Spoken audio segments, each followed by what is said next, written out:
Olá, bom dia a todos. Estamos mais uma vez aqui para ministrar mais uma lição da Escola Bíblica Dominical. Enquanto estivermos nesse período de isolamento, estarei aqui com vocês para nós estarmos dando uma olhada na lição, né? Tirando algumas lições daqui e passando para vocês. Então, o objetivo aqui não é fazer um estudo aprofundado, mas a gente apenas está passando a lição, vendo os pontos principais, né, para que nós possamos absorver esse conteúdo que de alguma forma nós ficaríamos sem com essa paralisação. Então, nós daremos início agora, né, a última lição do trimestre, a lição de número 13, e o título dela é O Novo Homem em Jesus Cristo. Nessa lição, nós estaremos estudando a respeito do novo nascimento, da justificação, da santificação, da regeneração do homem em Jesus Cristo. O nosso texto áureo ele está no livro de Efésios, capítulo 4, versículo 13, e diz assim: Até que todos cheguemos à unidade da fé e ao conhecimento do Filho de Deus, a varão perfeito, à medida da estatura completa de Cristo. A verdade prática nos fala assim: a salvação em Jesus Cristo leva-nos à perfeição espiritual, moral e ética, porque Ele, embora Deus, foi o mais perfeito e completo dos seres humanos.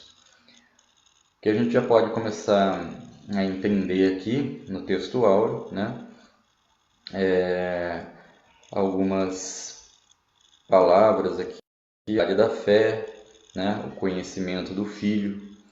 Então, o objetivo de Deus sempre vai ser a unidade, né? Na oração sacerdotal de Jesus Cristo, ele fala, ele pede a Deus para que nós sejamos um com Ele, assim como Ele é um com o Pai. Então, o objetivo de Deus sempre vai ser a nossa unidade como um corpo, né? Então, primeiro a unidade da fé, né? E depois eu vou ler alguns versículos com vocês sobre essa unidade. E o conhecimento do Filho de Deus, né? Lá no livro de Provérbios vai dizer que o princípio da sabedoria é temer ao Senhor, né? E é o temor ao Senhor e o conhecimento do santo, né? Então, conhecer a Deus, né? Não tem como você ser salvo, não tem como você crer em Cristo, você ter fé, você ser uma pessoa, um homem, uma mulher de Deus, se você não tem conhecimento de Deus, o conhecimento do santo. Então, até que todos cheguemos à unidade de fé e conhecimento do Filho de Deus, né, há varão perfeito, à medida da estatura completa de Cristo. Daqui a pouco nós vamos estar dando uma comentada sobre isso daqui. É possível o homem ser perfeito, né? Então nós iremos ver mais para frente, quando a gente adentrar mais à frente na lição. Vamos dar uma lida na leitura bíblica em classe, que está no livro de João, no capítulo 3, do versículo 1 ao versículo 16. E havia entre os fariseus um homem chamado Nicodemos, príncipe dos judeus. Este foi ter de noite com Jesus e disse-lhe: Rabi, bem sabemos que és mestre vindo de Deus, porque ninguém pode fazer estes sinais que tu fazes se Deus não for com ele.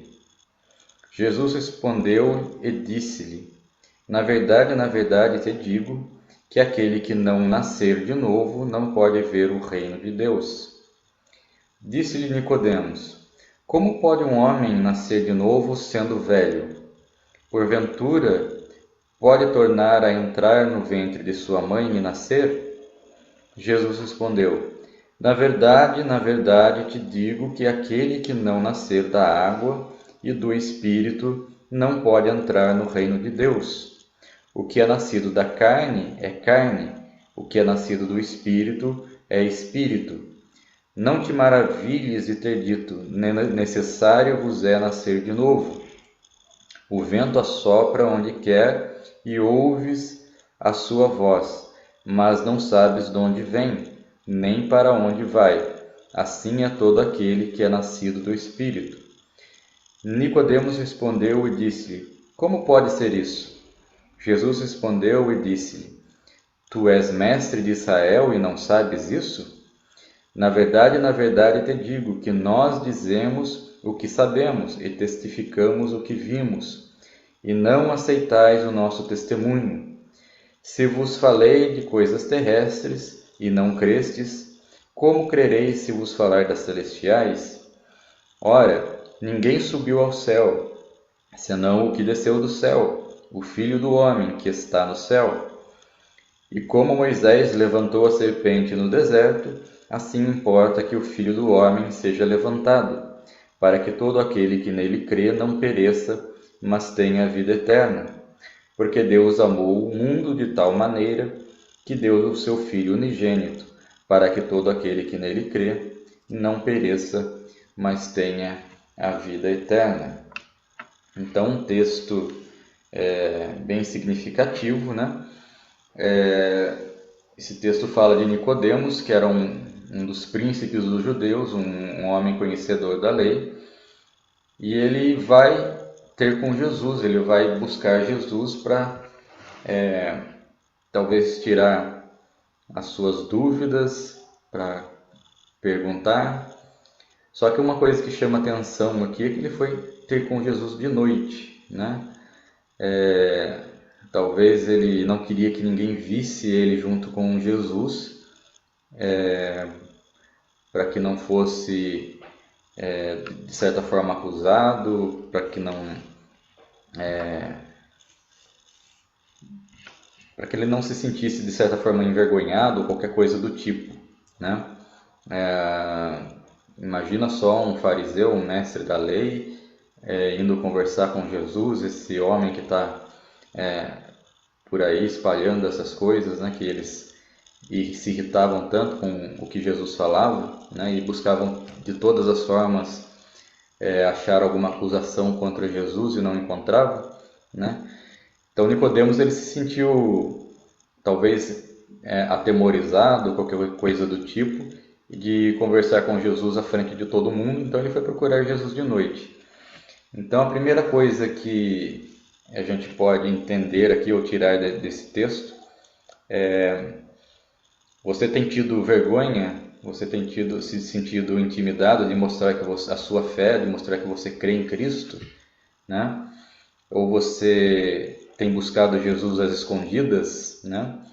Então ninguém que busca Jesus às escondidas, ele vai de fato viver a fé, de fato viver em comunhão com Ele, né? A Bíblia fala que aquele que se envergonhar, né, de mim, né, Jesus falando, aquele que se envergonhar de mim, eu me envergonharei dele na frente do Pai. Então,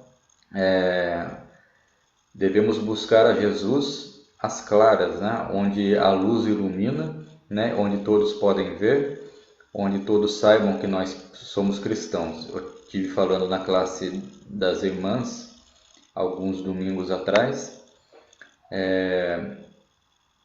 que nós devemos nos posicionar, né? Nos posicionar em nossa vida em todos os sentidos. Eu digo, não só se posicionar quanto à nossa fé, quanto ao nosso crer, né? E isso também talvez seja o mais importante. Nós sabemos responder para aqueles que venham a questionar a nossa fé, né? Responder com mansidão, responder com amor, mas nós devemos nos posicionar quanto àquilo que nós cremos, né? Onde nós convivemos, as pessoas precisam saber quem somos nós. Nós precisamos ser transparentes, as pessoas precisam saber com quem elas estão lidando, né? Nós não somos chamados para ser agentes secretos de Cristo, nós somos chamados para ser soldados de linha de frente, né? Então nós precisamos nos posicionar não só quanto à nossa fé, mas em todos os sentidos da nossa vida. Nos posicionarmos como cristãos na sociedade, nos posicionarmos como, no meu caso, né, como marido, né, em outros casos como esposa, se posicionar como pai, como mãe, né, como profissional. Em todas as áreas nós precisamos saber nos posicionar. E o que significa se posicionar? Por exemplo, se um marido ele não se posiciona como marido, né, ele perde autoridade dentro de casa, ele se torna aquilo que as pessoas falam, né, que ele é muito mole, né, que todo mundo, os filhos e a mulher tripudiam nele, né? E o homem, quando ele não se posiciona como marido, como homem em casa, né? Alguém vai se posicionar no lugar dele, tá? Então, quando eu digo alguém vai se posicionar no lugar dele, né? Não estou dizendo necessariamente de um outro homem que vai se posicionar, pode acontecer, mas eu estou dizendo também, ou a mulher vai se posicionar, vai tomar o lugar dele, ou algum dos filhos vai tomar o lugar dele de autoridade, né? Então, ele precisa se posicionar como marido, ele precisa se posicionar como pai, como chefe do lar, né? A mulher precisa se posicionar como mulher, como esposa, né? Se ela não se posicionar, alguém vai se posicionar no lugar dela, né? Então, aí a gente vê todos os casos de infidelidade, de problemas conjugais, porque as pessoas não sabem se posicionar da maneira correta, né? Se posicionar como pai e como mãe, né? Você não é amigo do seu filho, você não é, amiguinho deles, né? Eles já têm os amiguinhos. Você precisa se posicionar como pai, como mãe, como aquele que corrige, como aquele que dá orientação, né? Então, a importância de estarmos nos posicionando, né, na nossa vida, né? Se posicionar como profissional, né? Se você não se posiciona como profissional dentro da sua profissão, dentro daquilo que você tem responsabilidade de fazer, alguém vai fazer no seu lugar e aí, né, a gente já sabe, a pessoa é demitida, né? Ela tem todos os problemas porque ela não soube se posicionar. Então, aqui a nossa lição é se posicionar como cristão, né? Como aqueles que servem a Deus, como aqueles que não têm medo de expressar a sua fé, a sua crença em Cristo Jesus, né? E não fazer como Nicodemos, que foi atrás de Jesus às escondidas, né? Que foi atrás de Jesus durante a noite, tá? Então, Nicodemos foi lá com uma indagação, né? Ele fala: nós sabemos que você é mestre vindo de Deus, né? Então, saber que Jesus é mestre vindo de Deus, todo mundo pode saber, né? Agora, realmente se render à autoridade de Jesus, né? E aceitá-lo como Salvador é diferente, né? Então, porque ninguém pode fazer os sinais que tu fazes, se Deus não for com ele. Então, ele estava reconhecendo, né, a autoridade de Deus sobre a vida de Jesus, né? Que Jesus era um enviado de Deus, mas havia ainda algumas coisas aqui que ele precisava saber. Então Jesus fala para ele que aquele que não nascer de novo não pode ver o reino de Deus. E isso, de certa forma, né, como dizem hoje, bugou a cabeça de Nicodemos, né? Ele não entendeu, ele falou: o que esse cara está falando, né? Como assim nascer de novo? Como pode um homem nascer de novo sendo velho, né? Essa é a indagação do homem natural, né? A palavra de Deus fala que aquele que não tem o Espírito de Deus não pode compreender as coisas de Deus, né? Então, como Nicodemos, como homem natural, ele não entendeu o que Jesus estava falando. E Jesus, então, aqui Jesus responde a ele que aquele que não nascer da água e do Espírito não pode entrar no reino de Deus. E Jesus vai explicando, né? Aquele que é nascido de carne é carne, aquele que é nascido do Espírito é Espírito.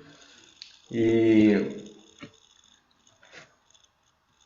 Jesus termina por fim indagando ele: tu és mestre em Israel e não sabes disso, né? Jesus está falando: você é mestre, você estudou os profetas, você estudou toda a palavra do Senhor e você não sabe disso, né? Então, ele coloca Nicodemos aí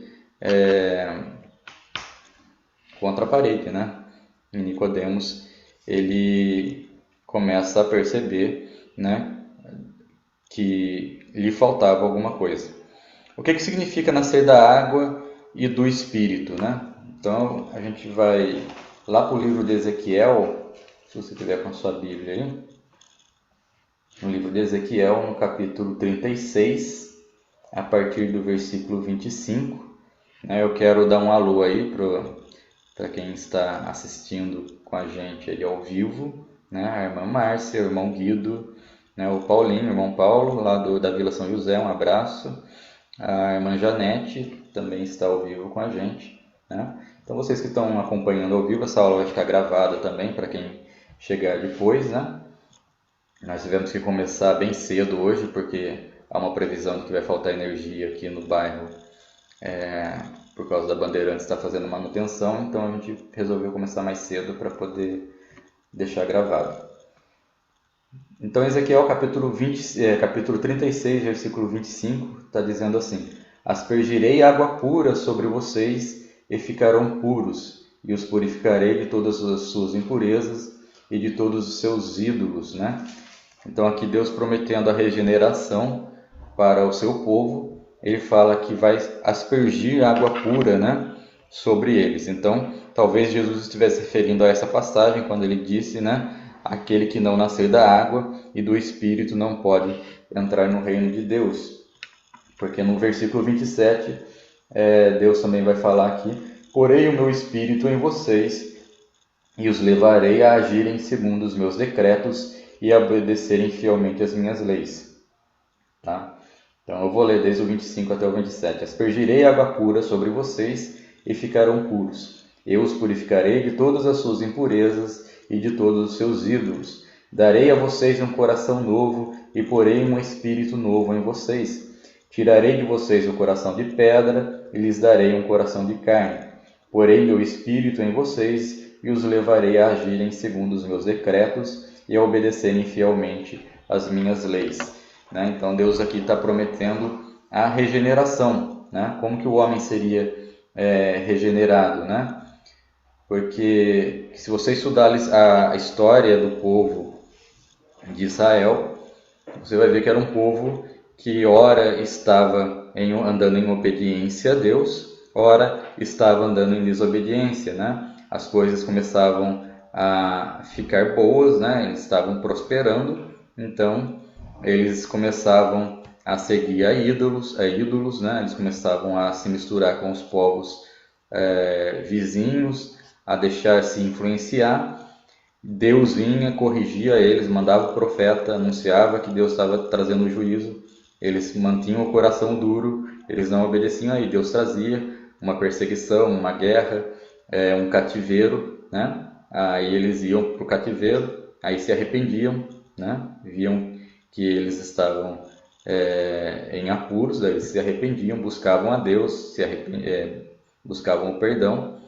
Deus, depois de um tempo, perdoava, restaurava eles, voltavam de novo, aí voltavam na fé, né, a buscar Deus, uma próxima geração.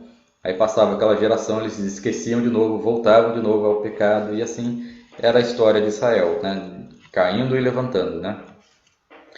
E aí Deus chega no momento, aqui no livro de Ezequiel, em que ele faz essa promessa: olha, vai chegar um dia em que eu limparei vocês dos seus pecados. Eu não vou esperar mais de vocês fazerem, se arrependerem, vocês tomarem uma atitude, porque vocês nunca vão tomar. E por que nunca iriam tomar? Porque a palavra de Deus também diz que todos nós pecamos, né? E destituídos estamos da glória de Deus, está lá no livro de Romanos. Todo homem nasce em pecado, todo homem nasce com a corrupção do pecado em sua vida, né? E nós andamos em escravidão do pecado até que Deus venha e nos liberte dela. Então o homem natural, ele é um homem que está morto espiritualmente, ele é um homem que está em escravidão do pecado. Tá? Então se ele tenta seguir a Deus naturalmente, racionalmente, sem uma regeneração do Espírito Santo na vida dele, é aquela pessoa que vai se esforçar, que vai tentar fazer algo, né? Que vai tentar abandonar, né? Talvez os seus vícios, talvez o seu pecado. Ele vai andar por um tempo, mas ele não vai conseguir se manter. E ele vai ser atraído de novo ao pecado. Então ele é como se estivesse tentando ser algo que ele não é. E quando ele tenta ser algo que ele não é, ele costuma voltar àquilo que é a natureza dele, que é a natureza pecaminosa. E assim acontecia com o povo de Israel. Então Deus falou: vai chegar um tempo em que eu vou limpar vocês com água pura, eu vou dar a vocês um novo coração, eu vou colocar a minha lei nesse novo coração, eu vou colocar o meu espírito em vocês, e vocês irão me servir, andar nos meus caminhos e nunca vão se desviar dele. Então Deus faz essa promessa, e talvez seja ela que Jesus esteja se referindo aqui quando ele diz que é necessário nascer da água e do Espírito. Tá? E aí ele fala: aquilo que é nascido da carne é carne, aquilo que é nascido do Espírito é Espírito. Se a gente ler lá no livro de Romanos, vou abrir aqui em Romanos.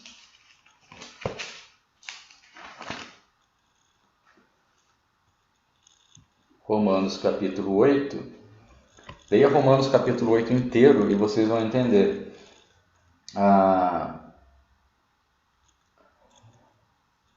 Ele faz uma comparação, né? O apóstolo Paulo vai fazer uma comparação entre aquele que é nascido da carne e aquele que é nascido do Espírito.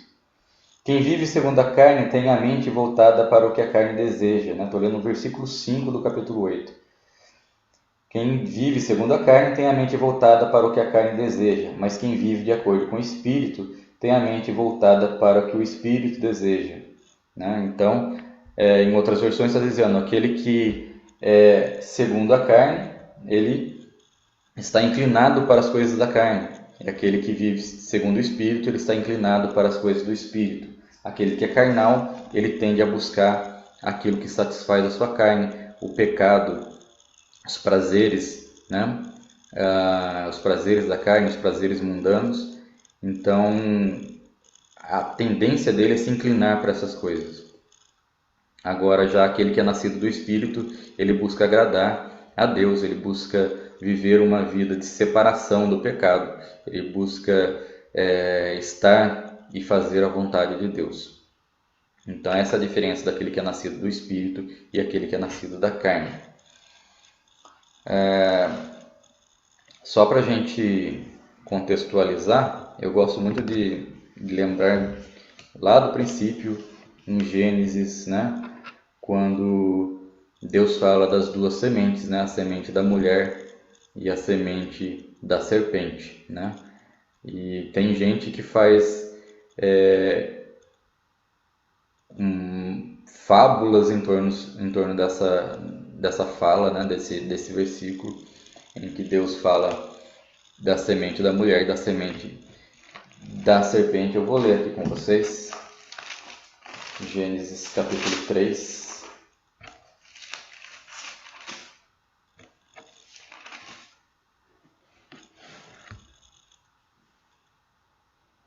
Gênesis capítulo 3, versículo 15. Porém, inimizade entre você e a mulher, né? Está falando para a serpente. Porém, inimizade entre você e a mulher, entre a sua descendência e o descendente dela. Esse lhe ferirá a cabeça e você lhe ferirá o calcanhar.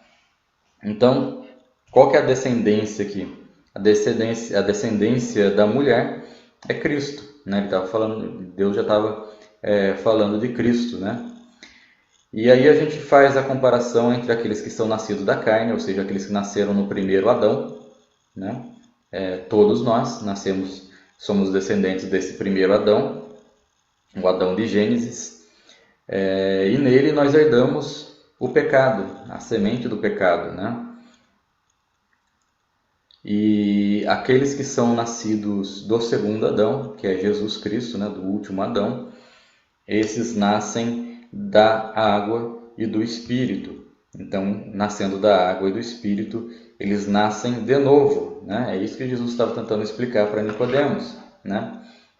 ou tentando não, né? Jesus estava explicando para Nicodemos e Nicodemos não estava compreendendo porque a visão dele era limitada, tá? Então aqueles que nascem pela fé, que nascem pela fé em Cristo, que nascem de novo, né? Eles então são de uma semente incorruptível, porque Jesus Cristo ele nasce, né? Nasce de mulher, mas ele nasce sem pecado, né? Ele não nasce com a semente do pecado que tinha o primeiro Adão, né? Ele não nasce dessa semente, ele nasce puro e assim permanece puro durante toda a sua vida. Ele não comete pecado, ele, como homem, se torna um homem perfeito, né? A gente já estudou na lição passada.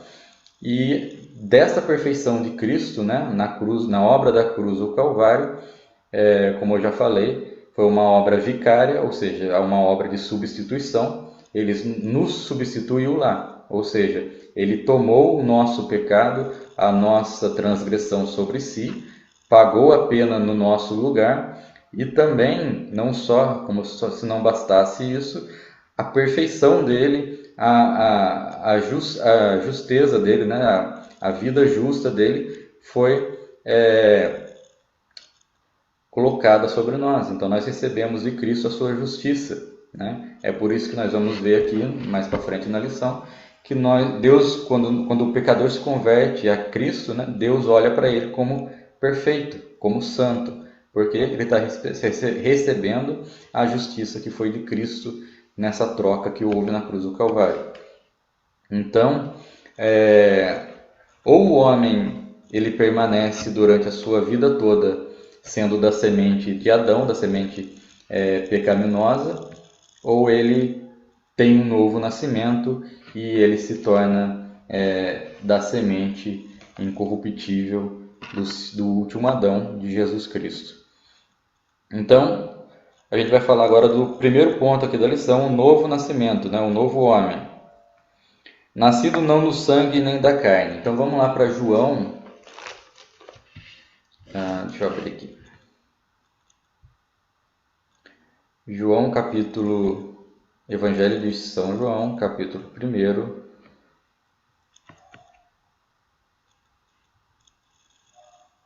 Evangelho de João, capítulo 1, a partir do versículo 12.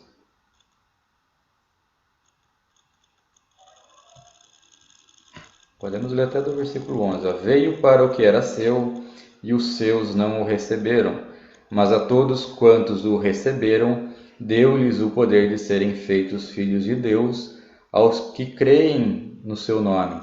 Os quais, né, esses que creem no seu nome, né, os quais não nasceram do sangue, nem da vontade da carne, nem da vontade do homem, mas de Deus. Então essas pessoas que receberam a Jesus, que creram no seu nome, elas não nasceram do sangue, né? Isso já estava sendo uma palavra para os judeus, que acreditavam que só aqueles que são da descendência, né, de Abraão pelo sangue, né? E o apóstolo Paulo também ele vai falar sobre isso, né? Que os filhos de Deus não são aqueles que são nascidos do sangue, mas são aqueles que são nascidos pela fé. O verdadeiro israelita não é aquele que é israelita de sangue, mas aquele que é israelita pela fé, né, em Jesus Cristo. Então, aqui está falando, os quais não nasceram do sangue, da descendência do sangue, não está no DNA de ninguém, né? Nem da vontade da carne. Então, aquele que se converte, ele não se converte pela vontade da carne. A gente tem que tomar muito cuidado, porque nós temos usado os recursos humanos para tentar trazer as pessoas para a igreja, né? E recursos humanos, você só vai trazer pessoas que não foram verdadeiramente convertidas e que vão acabar dando problema na igreja. Então nós usamos de comoção, tentamos convencer as pessoas com argumentos racionais, e não é assim que a Bíblia nos ensina. Ela nos ensina que o homem ele reconhece que é pecador, ele se arrepende por uma obra do Espírito Santo, né? A palavra de Deus vem dizer que é o Espírito Santo que vem convencer o homem do pecado, da justiça e do juízo. Portanto, se não for uma obra verdadeira do Espírito Santo na vida da pessoa, para que ela saia da escravidão do pecado e se converta verdadeiramente a Cristo, não há verdadeira conversão. Então, seria apenas uma conversão que não tem firmeza em si mesma, porque, como eu falei, aquele que está na carne, ele tende para as coisas da carne, e uma hora a carne vai chamar ele para o pecado, e aqueles que sempre acabam deixando a igreja e voltando às suas práticas antigas, né? Então, eles não nasceram da carne, nem da vontade da carne, e nem da vontade do homem, né? E aqui é uma coisa muito importante, né? A conversão ela é obra de Deus na vida do homem. Ela nasce da vontade de Deus, né? Então, o pecador, né? Ele vive para o pecado, ele é escravo do pecado. Ele, de todas as formas, ele rejeita Deus, ele não quer a Deus, ele não deseja Deus no seu coração, ele deseja praticar o seu pecado. Então, quando o Espírito Santo vem, né, na vida dessa pessoa, né, há aquela mudança, né, como a gente leu lá no livro de Ezequiel, né, Deus tira aquele coração de pedra e coloca um novo coração, um coração disposto, né, a Deus. Essa pessoa ela vai então se arrepender, né? Ela vai enxergar o seu pecado, ela vai se arrepender e ela vai buscar a Deus.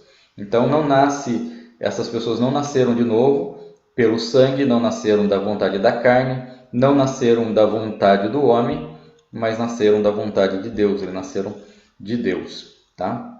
Então é isso que João vem nos falar. Então aqui no primeiro ponto está falando, não nascido do sangue nem da carne. No prólogo do seu evangelho, o apóstolo João afiança que o novo homem em Cristo é antes de tudo uma criação espiritual, não é gerado do sangue nem da carne, mas de Deus. Eu gosto de lembrar daquela parábola que Jesus conta, né? No livro de Lucas, ele vai trazer 3 parábolas, né? A parábola da ovelha perdida, a parábola da dracma perdida e do filho pródigo. Lá na parábola da dracma perdida, você vai ver que a mulher ela perde a sua dracma e para ela achar, ela acende a luz, né? Ela vê que a casa está bagunçada, ela vai limpar a casa para poder achar a dracma que ela perdeu, né? E assim é a ação do Espírito Santo na vida do homem. Ele vem e ilumina o coração do homem e o homem percebe que ali dentro do seu coração está tudo fora de lugar, está tudo bagunçado, né? Está tudo cheio de imundícia e que ali precisa haver, né? Então, uma limpeza, uma mudança, né? Então, essa é a consciência espiritual que o Espírito Santo traz para o pecador convertido, né? Quando ele se converte. A diferença, né? A palavra também vai dizer que nós somos luz do mundo, né? E que a palavra de Deus ela é luz, e que quando o homem que está em trevas, né, ele é exposto à luz, ele se irrita, ele fica bravo, ele não quer que o seu pecado seja exposto, né? Qual que é a diferença? Aquele que está no pecado, que ele não sofreu a obra regeneradora do Espírito Santo, quando você mostra a verdade para ele, quando você ilumina, né, põe luz sobre as atitudes erradas que ele toma, ele vai se enfurecer, ele vai ficar bravo, ele não vai aceitar aquilo e ele vai querer voltar para as suas trevas, né? Para a sua escuridão, e ele não vai querer que a luz esclareça tudo aquilo para ele. Então ele vai brigar, ele vai sair, ele não vai te dar confiança, porque ele não quer, né, que as suas obras sejam expostas. Mas aquele que foi convertido, quando a luz ilumina a sua vida, né, a luz da palavra, a luz do Espírito Santo ilumina a sua vida, a atitude dele não é de raiva, mas é de arrependimento.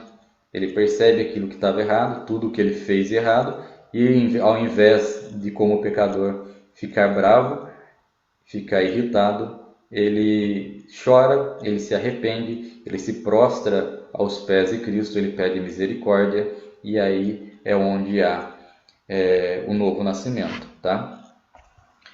Então aqui nos próximos pontos vai falar nascido de Deus, né? O novo nascimento do homem é descrito pelo evangelista como um ato de nascer de Deus. Isso implica a aceitação pela fé do plano da salvação que o Pai Celeste elaborou bem antes da fundação do mundo. Então, lá, Apocalipse capítulo 13, vai dizer que Deus ele já elaborou todo o plano de salvação, desde a vinda de Cristo como homem, sua morte na cruz, né? E a nossa eleição, a nossa salvação, né? Bem antes da fundação do mundo.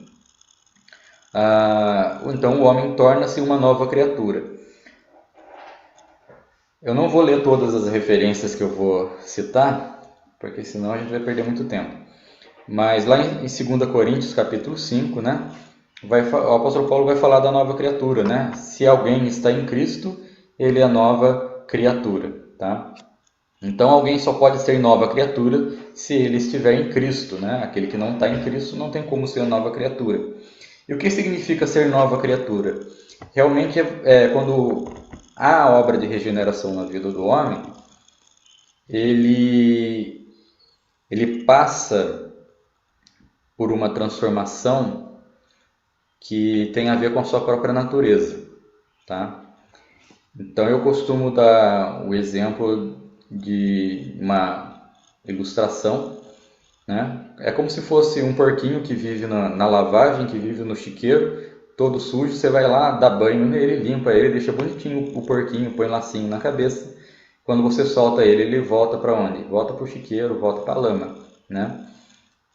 Essa é a conversão artificial, né? É quando você tenta trazer a pessoa por uma comoção ou por qualquer coisa do tipo, né? Alguma atração, né? Você coloca lá que na sua igreja está tendo um milagre, então a pessoa vai lá e se converte porque ela quer receber um milagre. Você oferece, né, que a pessoa, se ela se converter, ela vai ter tantas bênçãos materiais que ela vai ficar rica. Então a pessoa vai pelo motivo errado, né? E ela acaba voltando novamente para o lamaçal do pecado, porque não foi por causa de Cristo, tá? Agora, quando esse porquinho, né, se ele sofrer uma metamorfose e ele virar uma ovelhinha, ele não vai mais voltar para o chiqueiro, porque ele vai começar a se comportar como ovelhinha, né? E fazer tudo que uma ovelha faz. E o que a ovelha faz? A ovelha, ela ouve a voz do seu pastor e a segue, né? Então, é como se houvesse uma transmutação, um milagre, né? Que deixa de ser porquinho e vira ovelhinha, né? E isso só pode acontecer se houver um milagre. Você não vê por aí porquinho virando ovelha, vê? Não vê, né? Porque isso precisaria de um milagre para que acontecesse. Tá? E a conversão, a regeneração, ela é um milagre de Deus na vida do homem. Porque ele pega aquele homem morto no seu pecado, morto nos seus delitos, como diz lá em Efésios, né? Morto nos seus pecados e delitos, né? Uma pessoa cuja natureza ela é pecaminosa, cujo desejo do coração é fazer a obra da carne, é servir o pecado, a prostituição, a avareza, a ira, todo tipo de obra do Espírito, né, que cita lá, de obra da carne, que cita lá em Gálatas, né, capítulo 5, né, essa pessoa busca, né, ela deseja suprir os desejos da sua carne, os desejos pecaminosos de sua carne, tá? Então essa é a natureza do homem enquanto escravo do pecado. Quando Deus faz a obra de regeneração na vida desse homem, né? Deus lava ele, né? Asperge água limpa na vida dele, troca o seu coração por um coração de carne, né? Tira o coração de pedra, põe um coração de carne, coloca o seu espírito na vida dele. O que acontece? Essa pessoa ela acaba sofrendo, né, vamos dizer assim, uma mutação e ela se torna uma outra criatura diferente daquela. E que criatura ela se torna agora? Uma criatura espiritual, uma criatura inclinada para as coisas do Espírito. Agora, o Deus que antes ela odiava enquanto na carne, agora ela ama. O pecado que ela amava enquanto na carne, agora ela odeia, né? O verdadeiro convertido, ele odeia o pecado, ele foge do pecado, né? Ele pode até pecar, mas ele não permanece no pecado, porque quando ele peca, o Espírito já traz a consciência dele, o pecado dele, ele se arrepende na hora e volta a Deus, né? Buscando misericórdia, porque ele sabe que ele pisou fora do caminho, né? E ele não quer ficar fora do caminho, ele quer andar no caminho de Deus, né? Ele não quer andar fora. Então, há uma diferença no coração do homem sobre aquilo que ele deseja, tá? O coração do não convertido, ele deseja o pecado. O coração do convertido, ele deseja Deus, ele deseja andar na presença de Deus, tá? E por mais que ele peque, né, que ele venha pecar, ele venha tropeçar, Deus ele traz ele de volta, limpa ele de novo, reergue ele de novo, porque ele é uma pessoa que vai se arrepender do seu pecado, tá? Verdadeiramente, tá? Nascido da água, do Espírito, a gente já acabou comentando, né? Mas eu vou dar uma lidinha aqui rapidinho. O batismo em água só tem efeito salvador quando recebido pela fé. Aqui ele faz menção do batismo nas águas. E eu vou ler com vocês lá em Colossenses, capítulo 2, versículo 12 em diante, tá? Quem tiver com a Bíblia aí, Colossenses, capítulo 2, versículo 12 em diante. Sepultados com ele no batismo, nele também ressuscitastes pela fé no poder de Deus, que o ressuscitou dentre os mortos. Então, no batismo simboliza que nós somos sepultados ali com ele, né, com Cristo, né? E também somos ressuscitados pela fé no poder de Deus. E quando vós estáveis mortos nos pecados e na incircuncisão da vossa carne, vos vivificou juntamente com ele, ou seja, juntamente com Cristo, perdoando-vos todas as ofensas, havendo riscado a cédula que era contra nós nas suas ordenanças, a qual de alguma maneira era contrária, e a tirou do meio de nós, cravando-a na cruz. Então Deus tira aquela cédula que era contra nós, né, que nos acusava, que era a acusação contra nós, pelo nosso pecado, e ela é cravada na cruz, né? E então ele tira ela do meio de nós, né? Tira essa acusação do nosso meio, cravando ela na cruz e nos perdoando de todos os nossos pecados, tá? Nascido do Espírito Santo, a regeneração só é possível através da atuação do Espírito Santo na vida do pecador, tá? Então, só pode haver regeneração por uma obra gloriosa do Espírito Santo na vida do pecador. Eu costumo lembrar também de uma passagem bíblica que está lá no livro de Ezequiel também, que é o Vale dos Ossos Secos, né? É como se nós, como pecadores, fôssemos aquele vale de ossos secos, né? Não há espírito, não há vida, não há nada, né? Apenas morte, né? Então Deus fala, pode haver vida, né? Pode esses ossos se juntarem, né? E voltarem a viver, né? E aí o profeta fala, Senhor, tu o sabes, né? Então Deus fala para ele, então profetiza, né? E isso é muito significativo, né? Porque quando a palavra de Deus fala, a fé vem pelo ouvir e o ouvir pela palavra de Deus, tá? Então quando é profetizada a palavra de Deus, quando ela é pregada para o ímpio, para aquele que está no pecado, para aquele que está morto, é através daquela palavra pregada que vai entrar no ouvido e no coração daquele pecador que Deus vai operar a obra do novo nascimento, né? Então aqueles ossos voltam a se juntar, então a carne começa a crescer sobre aqueles ossos, tudo pelo poder da palavra pregada pelo profeta, né? E aqueles corpos então recebem por último o sopro da vida, né? Que é a atuação do Espírito de Deus sobre a vida deles, e eles se tornam um exército vivificado. Então nós somos esse exército que foi vivificado por Deus ali na profecia de Ezequiel. Nós estávamos como no vale de ossos secos, mortos espiritualmente, e Deus nos deu vida novamente e vida eterna, tá? Então nós somos trazidos de volta à vida, nascidos de novo pelo poder do Espírito Santo. Agora o homem na condição novamente de comunhão com Deus. Quando o homem estava no Éden, ele foi expulso, né, da presença de Deus por causa do seu pecado, e ali gerou a morte espiritual. E agora em Cristo nós somos trazidos de volta à comunhão plena e perfeita com Deus, como havia no Éden, né? Vocês devem se lembrar muito bem que lá no Éden Deus vinha visitar Adão, né? Visitar Eva, né? E conversar com eles e falar com eles, e que eles tinham comunhão plena ali com Deus, né? Comunhão que foi perdida após o pecado, e agora nós fomos restaurados novamente. Lá em Hebreus vai falar, né? Tendo ousadia novamente para entrar no Santo dos Santos, na presença de nosso Senhor, né?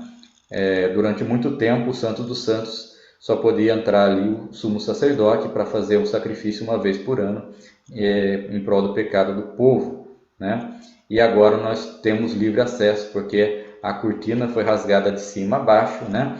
O véu do templo se rasgou e agora nós temos livre acesso novamente ao Santo dos Santos, a presença de Deus em todo momento, tá? Agora, o próprio Deus, né, no Espírito Santo habita em nós, em nosso corpo, em nossa vida, tá? A justificação do novo homem, ponto 2. A inutilidade da justiça humana. A palavra de Deus, eu já costumo sempre falar também, que Deus considera as nossas melhores obras de justiça como trapos de imundície. O que isso significa? Que por mais que o homem, né, no seu estado natural de pecado, né, na escravidão do pecado, ele faça coisas boas, ele faça obras de caridade, ele faça obras, né, de alguma forma que seja considerada boa, né, para Deus ainda isso é trapo de imundícia, ou seja, não serve para justificar o homem de coisa alguma. Muitas vezes você vê nas redes sociais, né, pessoas perguntando: mas é aquela pessoa que não vai na igreja, que não aceitou Jesus, mas ela faz tanta coisa boa, né? Essa pessoa não vai ser salva, né? Não, porque só há um meio do homem ser salvo, que é por meio da fé em Cristo Jesus. Não existe outro meio de salvação dada ao homem. Então, não adianta, né, nenhuma obra nossa para justificar o nosso pecado, mesmo porque o nosso pecado ele é tão grande, tão pesado, que nenhuma obra nossa seria possível de aplacar a ira de Deus sobre o nosso pecado. Então, a obra humana ela só começa a ter valor depois que o homem ele é regenerado, né? Por isso que o apóstolo Tiago vem falar, né? Mostra-me a tua fé através, mostra-me as tuas obras, né? Pela tua fé, né? Mostra-me a tua fé sem obras, que eu te mostrarei a minha fé através das minhas obras. Por quê? Ele estava falando que também a fé, né, da boca para fora não serve para coisa nenhuma, né? A fé ela precisa gerar frutos, né? E as pessoas confundem isso, acham que é necessário ter obras para ser salvo. Na verdade, a salvação ela vem pela fé unicamente. O que acontece, vamos lá, ler em Efésios para a gente não se confundir, né? Sempre bom ter o embasamento da palavra de Deus. Efésios capítulo 2.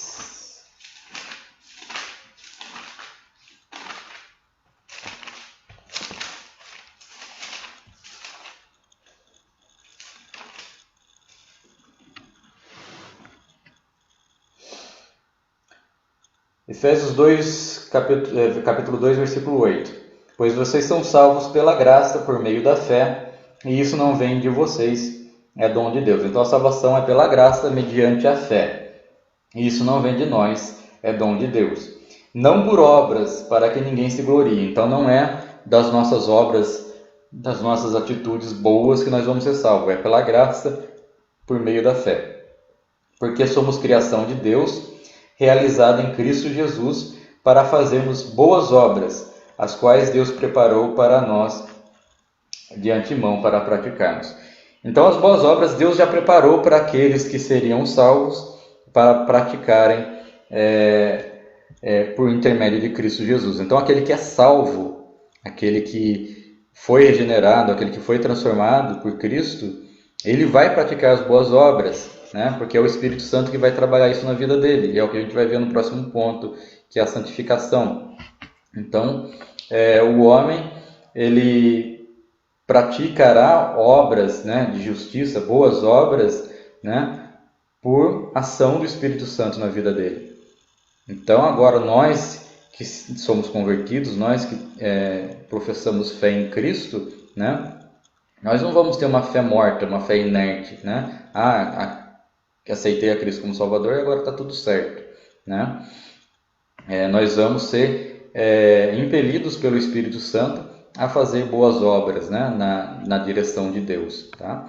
Então, nós praticamos boas obras não para ser salvos, nós praticamos boas obras porque nós somos salvos e, como salvos, Deus já preparou essas boas obras para nós andarmos nela, tá? A maravilhosa doutrina da justificação, né? Ao pecador que pela fé recebe a Jesus, Deus lhe concede mais que um mero perdão e muito mais que uma anistia, concede o status de justo, pois a justiça de Cristo muda por completo a situação jurídica do réu. Ou seja, há uma situação jurídica, né? Nós somos, enquanto pecadores, condenados. Nós estamos debaixo da condenação. Nós somos pecadores, nós somos injustos. A partir do momento que o homem se converte pela fé, ele recebe então de Deus uma declaração de justiça. Agora você é justo diante de mim pela obra de Jesus, pela obra de Cristo na sua vida, tá? Então Deus não olha mais para o nosso pecado, ele olha para nós através da obra de Cristo Jesus em nossa vida. Uma outra situação, quando nós estamos na carne, nós estamos no pecado, nós estamos debaixo de duas ações do pecado, tá? Nós estamos debaixo da condenação do pecado e nós estamos debaixo do poder do pecado.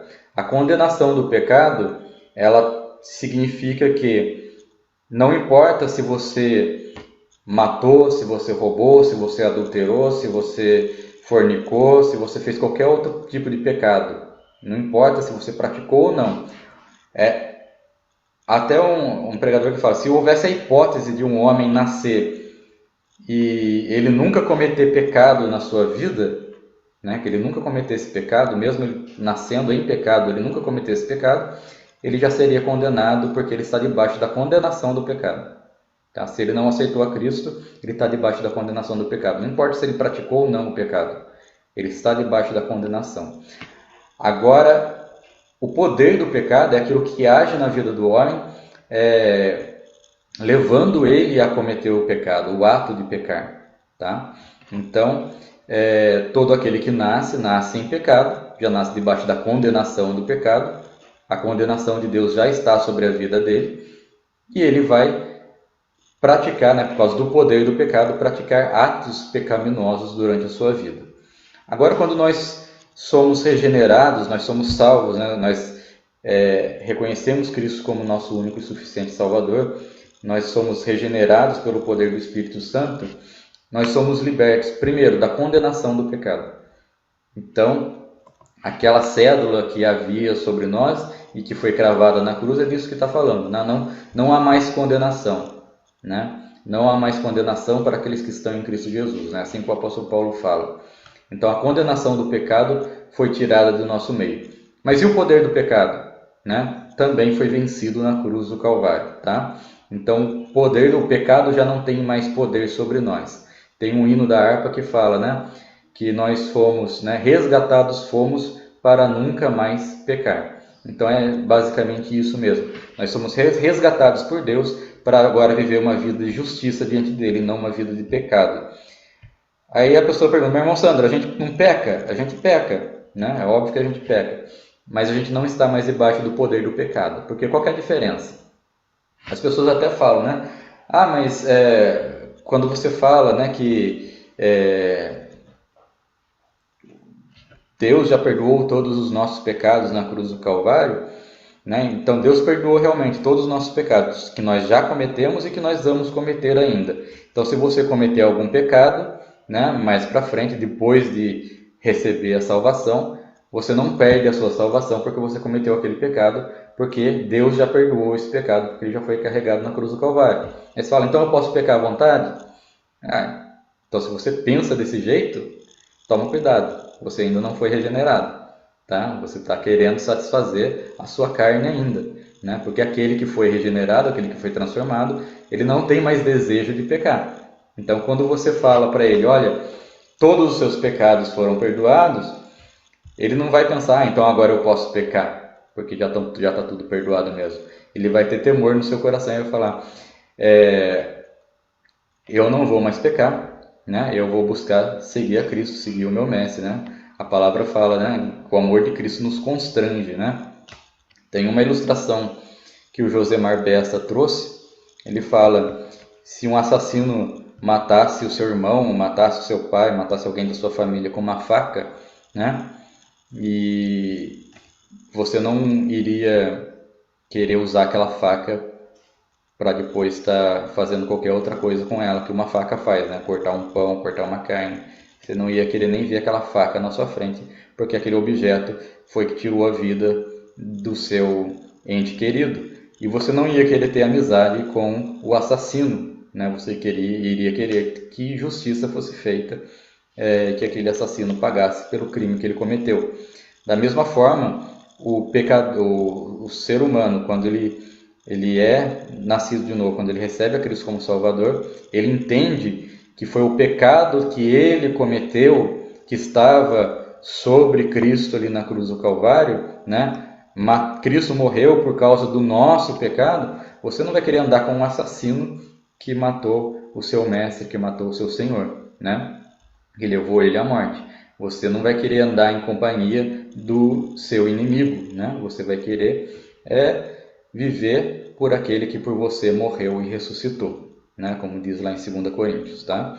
Então, o desejo daquele que se converteu é viver de acordo com a palavra de Deus, é viver de acordo com as obras do Espírito, não com as obras da carne, tá? Ele vai rejeitar o pecado de todas as formas e ele pode acabar caindo, tá? Nós temos, né, nós ainda habitamos, porque nós não estamos debaixo da escravidão do pecado mais, mas nós ainda habitamos num corpo carnal, num corpo corruptível.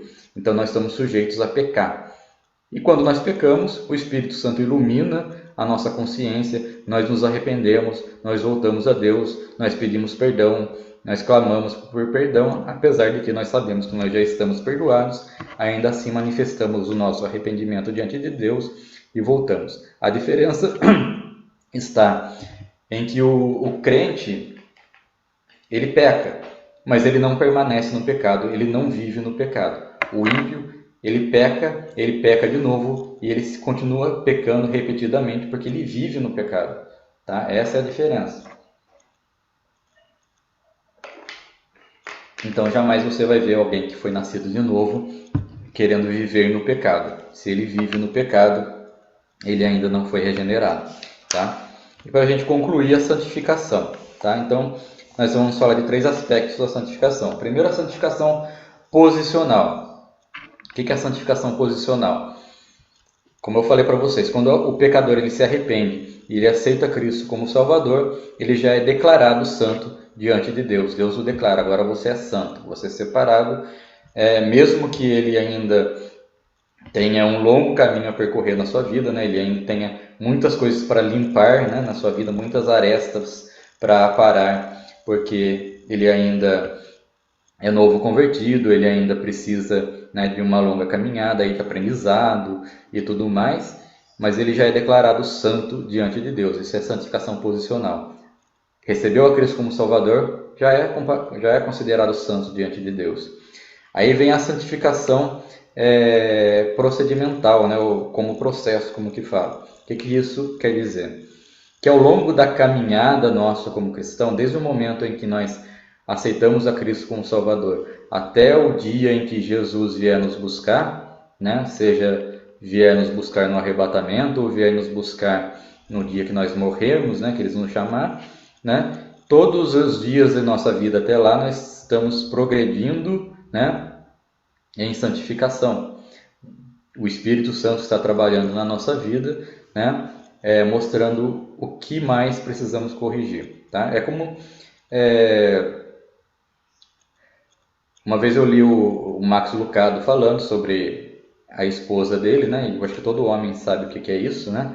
A esposa, você está trabalhando, um dia você chega em casa, sua casa está diferente, né? Mudou o guarda-roupa de lugar, mudou a cama de lugar, mudou o sofá de lugar, né? Minha mãe fazia isso, minha esposa faz isso. Todas as mulheres gostam de mudar a casa, de repente ela pede uma pintura nova, né? A pintura às vezes ainda está boa e ela quer que pinte de novo, uma cor diferente, e aí você pinta. E aí ela vê que a pintura não combina mais com o sofá, nem com o tapete, ela quer trocar o sofá, o tapete, e assim vai. E aí o Max Lucado fala que a mulher dele era dessa forma, e ele fala, ela deve ter herdado isso do Pai Celestial dela, porque quando Deus ele entra no coração do homem, ele não se conforma com aquilo que está ali, né? Ele olha para o coração que ele está habitando agora, e ele começa a mostrar, olha, essa parede aqui a gente precisa derrubar, essa daqui a gente precisa pintar, isso aqui a gente precisa mudar de lugar. E Deus ele vai mudando o coração do homem até deixar aquela casa do jeito que ele quer que fique, né? Do jeito que ele planejou que fique. Então é como se o Espírito Santo ele tivesse um projeto em suas mãos para atuar em nosso coração até que nosso coração seja transformado do jeito que o Pai quer. Então, a obra santificadora na vida do homem, ela vai acontecendo passo a passo e progressivamente. Você já deve ter tido a experiência de alguma coisa que você praticava antes e não pratica mais, porque o Espírito Santo te iluminou, falou, olha, isso daqui está errado, isso aqui você precisa mudar, não é assim que você deve falar, não é dessa maneira que você deve proceder, né? Isso que você está fazendo está errado, está magoando as pessoas, está me desagradando, né? E aí você vai lá, você trabalha em cima daquilo e você vai mudando e você vai se tornando uma pessoa melhor, uma pessoa diferente, até você atingir a estatura do varão perfeito, né? Como diz a palavra de Deus. Essa é a nossa caminhada, né? Nós não somos perfeitos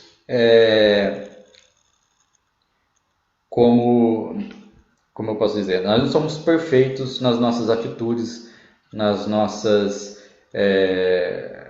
ações, né? Nós estamos sujeitos a errar, nós estamos sujeitos a magoar o outro, nós estamos sujeitos a fazer tanta coisa que depois a gente vai se arrepender, né? A gente vai ter que voltar, pedir perdão para o nosso próximo, pedir perdão para Deus, tá? Então dessa maneira nós não somos perfeitos.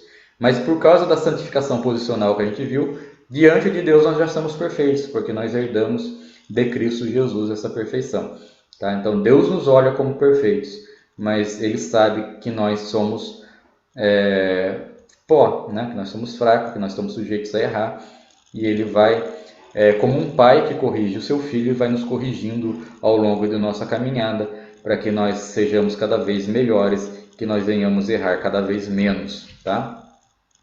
E a santificação, por fim, é a vontade de Deus no novo homem, né? Então, o novo homem é impossível sem um processo de santificação. Quanto mais nos santificamos, mais parecidos nos tornamos com o Senhor Jesus, sendo seus imitadores, tá? A santificação, ela é uma obra do homem, né? Sou eu que me santifico ou é o Espírito Santo que me santifica, né? Essa seria uma pergunta que a gente poderia fazer. E eu venho responder para você assim: o Espírito Santo que faz essa obra em nós, tá? Só que somos nós que temos que tomar as atitudes, tá? Então não pense que nós, quando eu falo, né? E talvez muitas vezes as pessoas podem ter confundido, tá? Quando eu falo que a salvação é obra exclusiva de Deus na nossa vida, né? Que não somos nós que fazemos nada, mas é que Deus vem e faz a transformação na nossa vida, que é Deus que nos santifica, que nos leva a santificar.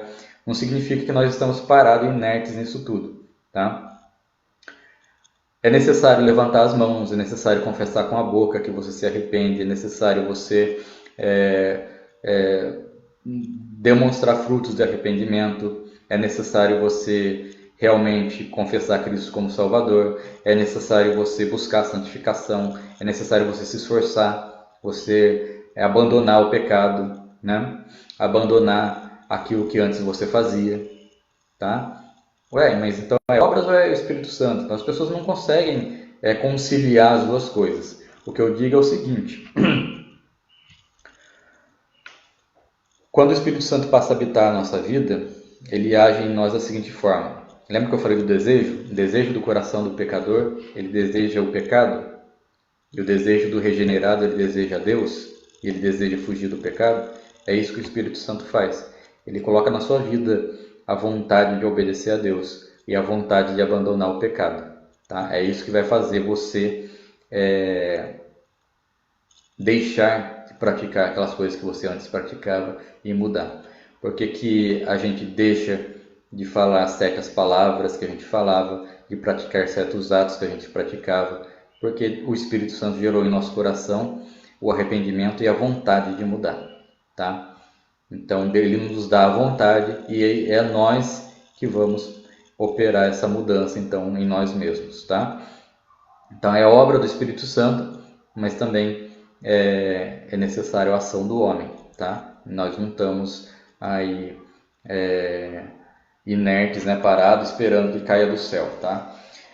Se você não está buscando mudança na sua vida, se você não está buscando ser mais santo, se você não está buscando abandonar o pecado, se você não está buscando deixar as práticas pecaminosas de lado e buscar se santificar, sinto muito, meu querido, o Espírito Santo não está na sua vida, tá? Porque o Espírito Santo, quando ele está na vida do homem, ele provoca mudanças, tá bom? Então, o desejo de mudar, o desejo de ser melhor, de ser mais santo, é o Espírito Santo que provoca na vida do homem, tá? Então essa é a obra da regeneração, tá? O pecador, ele é iluminado então pelo Espírito Santo, ele se arrepende, ele percebe que ele está em pecado e ele busca Deus arrependido. Deus faz uma obra na vida dele, lhe lava com água pura, lhe dá um novo coração, lhe coloca o Espírito Santo na sua vida.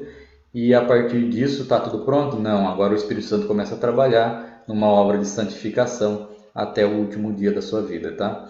Então é isso, é o resumo da nossa lição de hoje. Eu quero agradecer a todos que estiveram aqui com a gente, entrou mais gente, o pastor Sérgio está aí com a gente, né? Um abraço, pastor Serginho, Deus lhe abençoe. Minha cunhada Larissa está aqui acompanhando também, não sei se o Cris está junto ali. Se tiver, um abraço, Cris, para Larissa. Valéria também entrou, um abraço para Valéria. Minha tia Rosa, um abraço, tia, saudades, viu? Beijão. Todo mundo aqui que acompanhou, né? Eu quero agradecer vocês que estiveram desde cedo comigo, me ouvindo aí. Que Deus possa abençoar a sua vida, lhes dando um domingo abençoado, na paz do Senhor Jesus. E que Deus possa abençoar a sua vida ricamente. Essa live vai ficar gravada, se você quiser assistir depois, se você não pegou desde o começo, né? Você pode estar assistindo. Então, um abraço a todos aí na paz do Senhor Jesus e que Deus possa abençoar a sua vida ricamente.